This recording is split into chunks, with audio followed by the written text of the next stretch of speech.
Today on our podcast, we're talking about should a church even have a marketing budget? We're talking about excellence in managing your outreach. And in our Ask Mike segment, we're going to answer the question, does a pastor even need to have a personality? So stay tuned. Welcome to the Better Sundays podcast, focused, practical, and usable advice for church leaders looking to reach new young families and impact their community.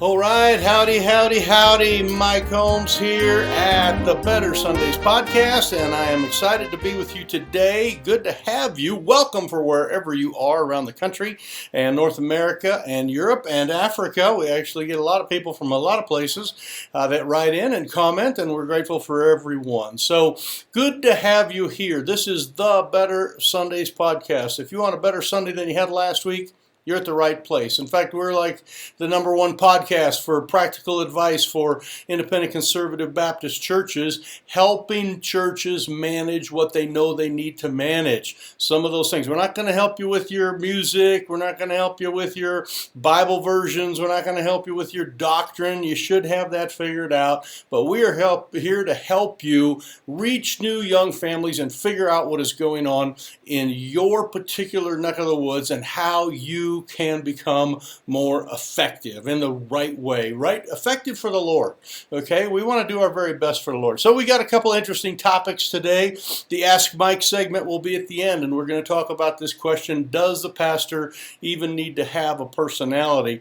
But we're going to jump right into this main topic here, where we're talking about the idea of the church as a business. Is the church a business or not a business? Well, in many ways, it's actually not at all like a business. We are a group of people with a passion, with a salvation within us, and called out believers to change the world. I mean, totally different than any type of business in our community. But from the outsider perspective, there are things ways we are business-like, and we want to make sure that we take care of those in the proper way. And today we're going to be talking about this controversial topic about should a church even have a marketing budget. You know, I was in a conversation with a guy a while back, and we were talking about this thing, and he says, like, well, I don't even believe in all that marketing stuff, you know, and he was kind of, you know, saying things about, you know, all that slick marketing and some of that, and we were talking, I said, well, if you got a church sign, you believe in marketing. If you got a website, you believe in marketing. It's like, well, I believe in that, but not all the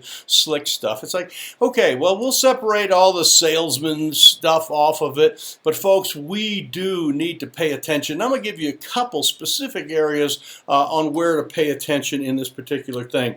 You know, Proverbs 27 is a verse we've used many, many times. It talks about being diligent about your flocks and the state of your flocks. Now, I don't know if any of you know this, but I have a degree in sheep. I went to college to learn how to farm, you know, cow-calf and sheep and, you know, all livestock kind of stuff. So I actually have raised a lot of sheep. And if you have any of those sheep sermon questions, you know, illustrations, I can tell you all sorts of them. But the idea of a farmer, he's not just walking around a field with a bunch of sheep. He's raising those sheep for a purpose. That is his business. That is his sustenance. That, in fact, if the wolves eat all the lambs, okay, in other words, the reason David saved the sheep from being eaten was because it was financially profitable to him for their wool and for their meat and for selling them as breeding stock. There's a lot of different things that you can do with farm animals there. But a farmer, a shepherd, a sheep farmer is not in the business just to walk around and let his animals graze. Okay, he's in the business of being prosperous and have a healthy business that will have a level of profit to it and sustain his family. And in the same way, and not for filthy lucre's sake, we are here not to, you know, love of money. We don't need all that kind of stuff. But folks, we do want to have a church that sustains and pays its bills and keeps its testimony. And part of making all that happen is a level of marketing, which is very, very important.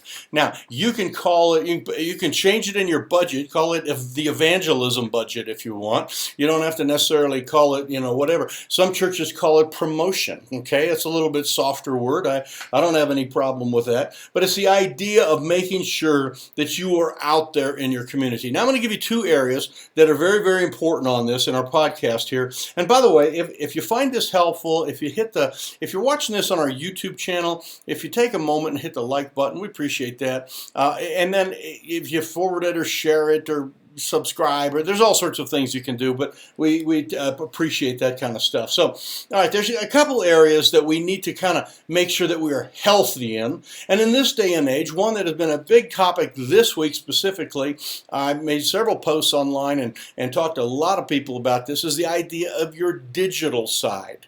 Your digital side. In other words, people are looking at things, on screens much more than they ever did, whether it's a phone or a television or whatever. Now, there's other print marketing like billboards and, things like that. But let me just kind of give you a couple areas in your digital side where you need to kind of make sure that you're up to speed. And I'll give you a couple funny examples of things that we just talked about this week. First of all, your church as a business is almost without doubt listed on Google. If you have a phone number, if you have any kind of address, they have somehow figured that out. You can go to Google and you can claim that business. And the area where you go to it is called Google My Business. And actually, if you just type in, such and such a church, such and such a town, you'll come up. It'll probably be there. Have an address, and there's a couple buttons, and this is not a full training session on that right now, but you can claim the ownership of that, and once they verify that you're the owner, you can put your service times in, you can put some photos in, you can put directions to the church, and things like we have a children's program, and we do stuff for senior citizens, and we have a food ministry, all of that kind of stuff. You can put those things in there, and again, the area to go to on that, once you find it, you'll be into an area called Google My Business. And if you need help on that, just type in Google My Business in YouTube and it will help you figure that out. But you need to be sharp in those areas and not dull in those areas. Now let me give you a couple funny examples. I think I mentioned this a couple weeks ago. A church from down south somewhere called, we went to their page, we're trying to figure it out, and their page had some photos in it that pastor had no idea where the photos had come from. They were from an older pastor, whatever. And one of the photos, the banner across the top, kind of that long flat banner, the banner was a super duper close-up of someone's face, and it just covered. So when you went to their church and Googled it and looked it up, you saw across your thing the giant picture of someone's eyebrows. It was like both of their eyebrows and the furrows in their forehead. Now that is not healthy, okay? If someone wants to come to your church, they don't want to see a giant forehead of somebody. And then we found out, we kind of did a little clicking here and there, and it turned out to be a picture of a lady, and it was her forehead. We didn't know that. And then I asked the pastor, I said, who is that lady? And he said, I have no idea, okay? Now, folks, this is some rough stuff. We need to correct these things. This last week, I was working with a church down south, and they had a same kind of thing. They had Google My Business. We went and found it, looked it up. There's a picture of their church building. Nice picture, appropriate and all that. There's about 4 or 5 other pictures. I said, I wonder what those are. And it shows 2 or 3 of them. I clicked on the other couple that were there, and one of them was just a guy standing out there like with a car in his yard for sale. It was like a green 65 Mustang. It was like a nice looking car. And then I talked to the pastor. I was like, who's that? It's like, I have no idea. There was another picture of a close-up of like a Sears catalog, and another picture of like a bush in someone's backyard. And these were all on the church page. Now, folks, this is a marketing kind of stuff that I want you to pay attention to. And when we talk about marketing, we talk about promotion, it's not a big marketing budget. It's not that you need hundreds and thousands of dollars for marketing.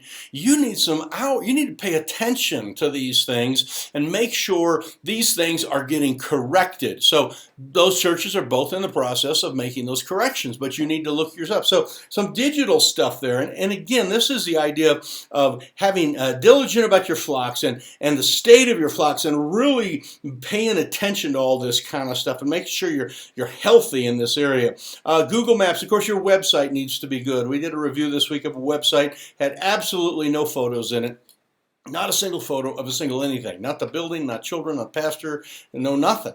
And it's like, websites are optimized for search and for people looking for churches, and that's not a healthy thing. It needs to be done. It would be like if you read a book and you opened the book and the print went all the way to the edges. I mean, right to the edge. There's a reason for that white space around there. Someone's been thinking, relief on the eyes. There's a reason we have photos on our pages, and we need to have that kind of stuff. So again, we're not talking a lot of money here, but we are talking a lot of concentration and a lot of intent. Another one in the digital thing is sort of your outbound, digital, what we call digital outbound. And this would be where you're posting things in your local Facebook groups, and we have some good training on how to do that we'll be doing in our Academy sponsored conference that's coming up. The Reachkeep Academy is sponsoring the Back to Church conference. It's coming up in just a short while, and you can find all the information by just going to reachkeep.com. At the top there's a couple of buttons. You can hit it and find your way through all that. But this idea of outbound, where you are putting things in local Facebook groups, free advertising, absolutely free. You can do that. Your outbound email, which is promotional kind of stuff. What are you doing there? We can train you on that as well. You're outbound in just actually what we call paid advertising. And we at our church very rarely do paid advertisement. We just did some for our Vacation Bible School. We had 4,000 or 5,000 different hits on that thing where people were clicking and looking and all that. And we know that we brought people in specifically from that thing. So all of that is your digital stuff. Now, let's just jump to the physical side of things, because this is not intended to be a whole class on marketing and promotion, but it's just the idea of, should we even have a budget, and again, you may not have a lot of money. When we started our church, we didn't have a lot of money, but we had some time. And we could figure out how to post some of these things and advertise some of these things. And we printed some things. And a lot of our early things were in black and white. And I remember cutting them out and handing them out and posting things around town. These are the physical type of things that need to be done. So I wrote down a couple of things like signage, any kind of signage. And this would not be just signs out on the highway, but these would be like, we print, like this size of paper. You can't see that if you're on the podcast, but just 8.5 by 11. And you can print the name of your sermon and maybe a little question about, is there a God? Come and find out. Sunday morning, at our church. You post it, and we post those all around town. We have about a dozen places in our little community where we know we can post something. It's a community bulletin board, and we get a lot of traction from that. But signs on the side of the road, signs in front of your building, appropriate signs, posted around the community, that type of thing. Another thing is just this idea of just all the printed stuff, just business cards that you can hand out to people. Those are some marketing things, and again, those are very, very inexpensive anymore. There's lots of ways to print them. I just usually now go to Vistaprint because I got a lot of my stuff memorized, and I go boom, boom, boom, and in a short order, I've got some business cards coming. And I don't do just the little business cards just for my name and phone number for the pastor, that type of thing, but we do business cards for sermon series. So you're doing a series on, say, forgiveness, okay? And what does the Bible say about forgiveness? Join us Sunday morning, 10:30, Sinclair Baptist Church, the entire month of October. Boom.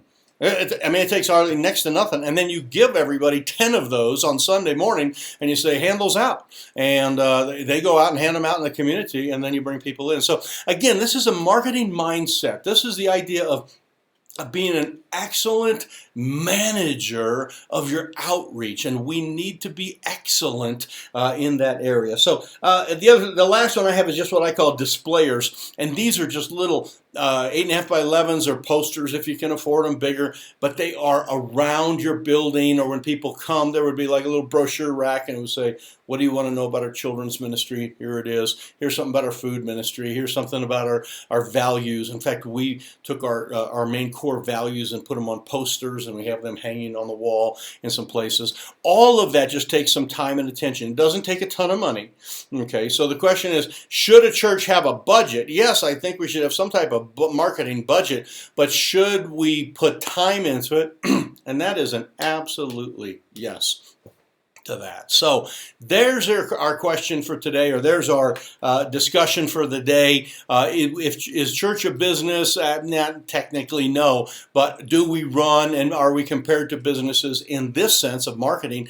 Absolutely. Having business cards and websites that are, functional and accurate is an important thing. So, all right, let's jump to Ask Mike, okay? Because I get a variety of questions, and I would love for you to submit your question. If you have a question about anything that has to do with church management or reaching young families, please send that to info@reachkeep.com. That's just info at reachkeep.com. And that'll go directly to me. I will look up. We'll see if we can put it in and get it going.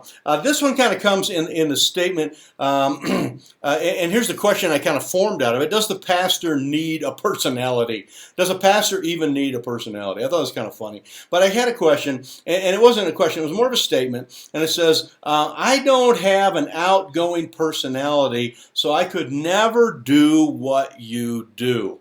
And I just want to warn you and let you know that it is not about personality as much as it is about passion. If you are passionate about reaching your community, if you are burdened for those kids and those moms and dads that are walking around your community, you're going to figure out a way to reach them.